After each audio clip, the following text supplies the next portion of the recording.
পিলখানা ভিডিওটা ছিল, এরা সিডি করার জন্য এক স্টুডিওতে দিছে, স্টুডিওর এরা লিক করে দিছে। যখন ফোন দিছে দেখলাম ফোনটা টেবিলে ছিল, পিএম বাংলাদেশ ওইটা গেছে আর কি, ডাইরেক্ট শেখ হাসিনাই কল দিত, মানে যে তো ইম্পর্টেন্ট মার্ডার আছে এই শেখ হাসিনাই করে। এজন্য তো শেখ হাসিনা পরের দিন কইছে যে কেউ বেডরুমের সিকিউরিটি আমি দিতে পারবো না।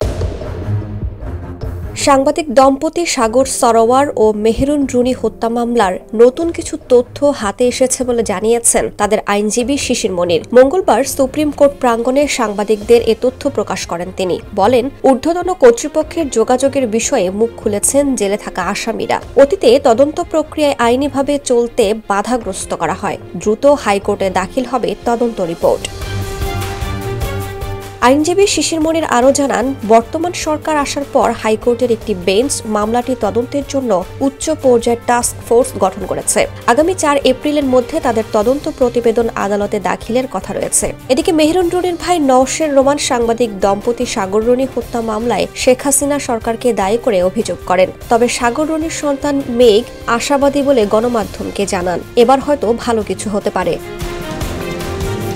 এ পর্যন্ত 13 বছর পেরিয়ে গেলেও সাগর রুনি হত্যার তদন্ত প্রতিবেদন আদালতে জমা হয়নি। আওয়ামী লীগ সরকারের পতনের পর অন্তর্বর্তী সরকারের অধীনে নতুন করে মামলার তদন্তে আশার আলো দেখছেন অনেকে। উচ্চ আদালতের নির্দেশে গত নভেম্বর থেকে পুলিশ ব্যুরো অব ইনভেস্টিগেশনের প্রধানের নেতৃত্বে একটি টাস্ক ফোর্স তদন্ত কার্যক্রম পরিচালনা করছে।